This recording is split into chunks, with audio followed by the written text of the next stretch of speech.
같이 보실 말씀은 사도행전 25장 13절로 27절까지의 말씀입니다. 한 목소리로 합독하시겠습니다.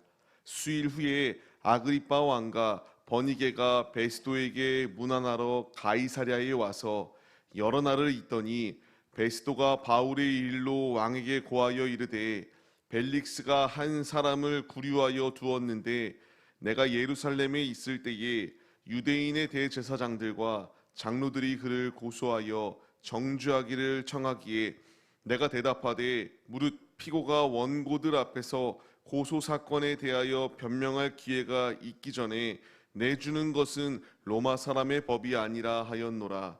그러므로 그들이 나와 함께 여기 오매 내가 지체하지 아니하고 이튿날 재판 자리에 앉아 명하여 그 사람을 데려왔으나 원고들이 서서 내가 짐작하던 것 같은 악행의 혐의는 하나도 제시하지 아니하고 오직 자기들의 종교와 또는 예수라는 이가 죽은 것을 살아있다고 바울이 주장하는 그 일에 관한 문제로 고발하는 것뿐이라.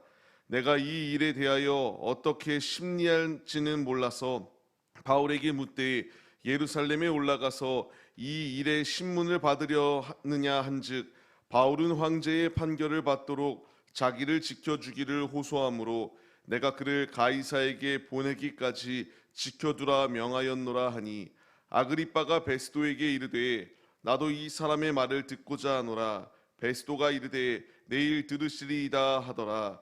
이튿날 아그리빠와 버니게가 크게 위엄을 갖추고 와서 천부장과 시중의 높은 사람들과 함께 접견 장소에 들어오고 베스도의 명으로 바울을 데려오니 베스도가 말하되 아그리빠 왕과 여기 같이 있는 여러분이여 당신들이 보는 이 사람은 유대의 모든 무리가 크게 외치되 살려두지 못할 사람이라고 하여 예루살렘에서와 여기서도 내게 청언하였으나 내가 살피건대 죽일 죄를 범한 일이 없더이다. 그러나 그가 황제에게 상소한 고로 보내기로 결정하였나이다.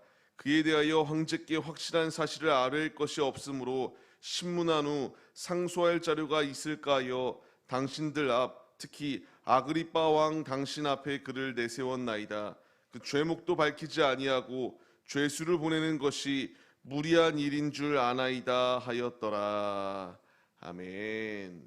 할렐루야. 오늘도 예배의 자리 가운데 모이신 성도님들 주님의 이름으로 환영하고 축복합니다. 오늘 같이 나눌 말씀의 제목은 주님의 일하심을 바라보라라는 말씀의 제목 가운데서 은혜를 나누려고 합니다. 그리스도인으로 산다라고 하는 것, 참으로 모진 핍박과 모진 고통의 순간들이 끊임없이 공격해 옵니다. 그리스도인으로 산다라고 하는 것은 내가 삶의 자리 가운데서 꽃길을 걷는 것이 아니라 끊임없이 우리를 대적하고 넘어뜨리려고 하는 그러한 사단의 공격 가운데서 삶을 살아갑니다. 그러나 우리가 실망하지 아니할 분명한 이유는 내가 땅 가운데에서는 꽃길이 아닐 수 있으나 영원한 천성 가운데는 천성으로 들어가는 꽃길이 우리에게 예비되어져 있기 때문에 이 폐역한 시대 가운데에서 그 공격이 놓여 있다고 우리는 실망하거나 낭망하여 주님의 길을 걸어가지 못하는 모습이 되어서는 안 됩니다. 오늘 말씀을 보게 되면은 계속하여 주님께서 일하시는 상황들이 나타나게 됩니다. 아무리 봐도 답을 찾을 수 없는 상황이었습니다. 어떻게 해서든 바울을 고발하고자 하고 바울을 죽이려고 하였던 유대 종교 지도자들의 모습과 반대로 아무리 봐도 죄목들을 찾을 수 없었던 것이 말씀 가운데서 상세하게 기록되어지는 것을 볼 수 있습니다. 이러한 상황 가운데서 답답한 상황 가운데서 총독이 말합니다. 아그리빠 왕에게 말합니다.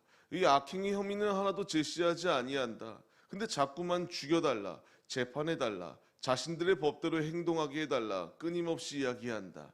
자기는 왜 그들이 이렇게 이야기하는가 들었을 때에 예수가 부활하였다라고 말하는 이 주장 하나 때문에 바울을 죽일 것을 계속하여 이렇게 요청하는 그들의 의견 가운데서 나는 이해할 수 없다라는 것을 분명히 말합니다. 신중합니다. 왜 이렇게 신중할 수밖에 없었는가? 로마 황제한테 가야 됐습니다. 황제 앞에서 재판을 받아야 되는데 죄의 목도 정확하게 알지 못하고 무엇으로 이 사람을 상소할 것인가에 대해서도 알지 못하는 상황 속에서 이를 로마로 보내게 되는 상황이 주어진다면 자신 역시 문책당할 것이 두려웠기 때문에 아그리빠 왕에게 조언을 청하는 것이 말씀에서 상세하게 나타나고 있습니다. 아그리빠 왕에게 이와 같이 명령을 하고 조언을 구하였던 이유가 있습니다. 그는 유대인의 분봉왕이었습니다. 그렇기 때문에 누구보다도 유대인의 그 상황과 그 모든 배경에 대해서 잘 알고 있었던 것이 아그리빠 왕입니다. 그렇기 때문에 신중에 신중을 기하며 내가 바울을 어떻게 처리하는 것이 좋겠습니까? 라는 것을 묻습니다. 그때에 이 아그리빠 왕이 하는 말이 무엇인가요? 말씀을 보게 되면은 바울을 나도 만나보고 싶다라는 것을 이렇게 말합니다. 여기서 우리가 깨달아야 될 핵심이 있습니다. 핵심은 무엇인가? 하나님께서 하나님의 일을 이루시고 있다라는 것입니다. 지금 지도자들을 주님께서 복음을 듣게 하십니다. 그들이 듣든지 듣지 아니하든지 그것이 중요한 것이 아니라 유대의 분봉왕에게 복음이 들려지게 되는 순간이 주어지고요. 이제 로마에서 파송한 이 총독이 이제 그 복음을 듣는 순간이 주어지게 되었습니다. 하나님은 이 불가능한 상황 가운데서 하나하나 주님의 일을 이루시고 있습니다.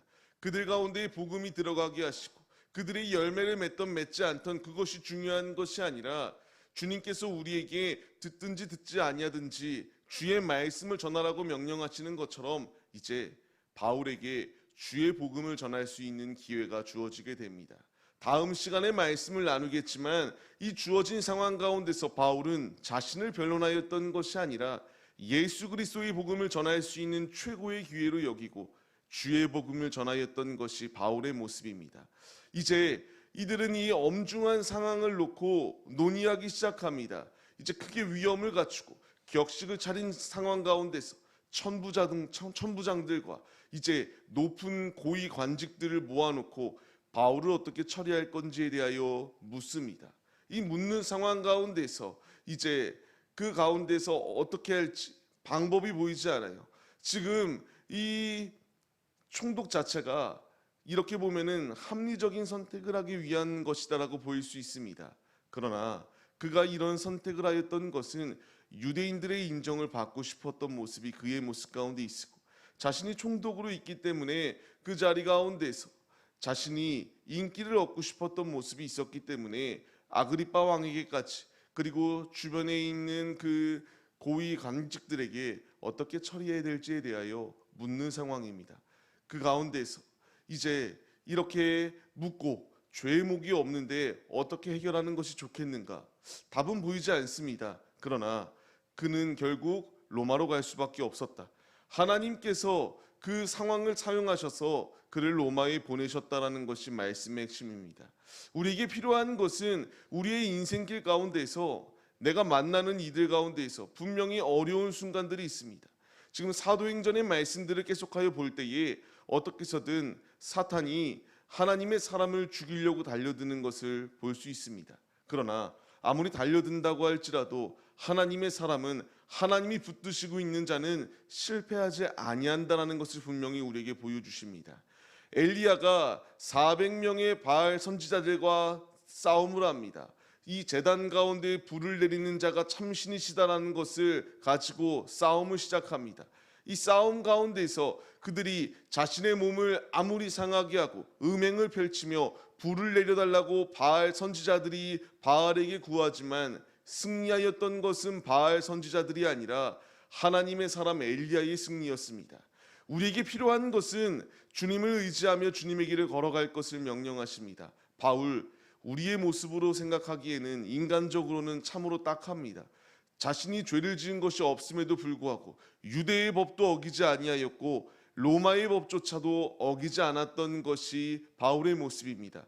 그럼에도 불구하고 그는 이제 죄의 목을 가지고 죄인으로서 로마에 압송당하는 상황이 주어집니다. 그러나 분명히 주님이 우리에게 말씀하시는 것처럼 그는 실패가 아니라 하나님의 일을 이루시기 위하여 갔습니다. 이제 주님이 우리에게 가라고 명령하십니다. 우리가 어떠한 모습으로 가야 됩니까? 히브리서 12장 2절 말씀과 같이 예수님을 바라보며 가야 됩니다. 예수님께서도 십자가를 참으셨습니다. 기쁘시게 여겼습니다. 그 십자가를 개의치 않았습니다. 부끄러워하지 않았습니다. 그 이유는 그 앞에 있는 기쁨을 위하여 그 모든 것을 감당하셨습니다. 우리 역시 주님의 길을 걸어갑니다. 길을 걸어갈 때에 끊임없이 우리를 참소하고 죽이려고 달려드는 사탄의 공격이 우리 앞에 놓여 있습니다.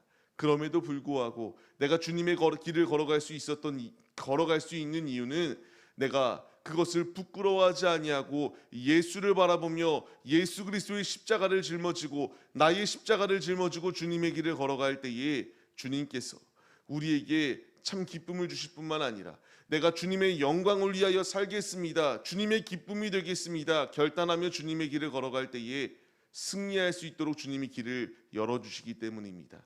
오늘의 삶을 시작하는 성도님들, 주님이 우리를 부르시고 주님이 우리에게 오직 주님만을 바라보며 삶을 살아갈 것을 명령하십니다.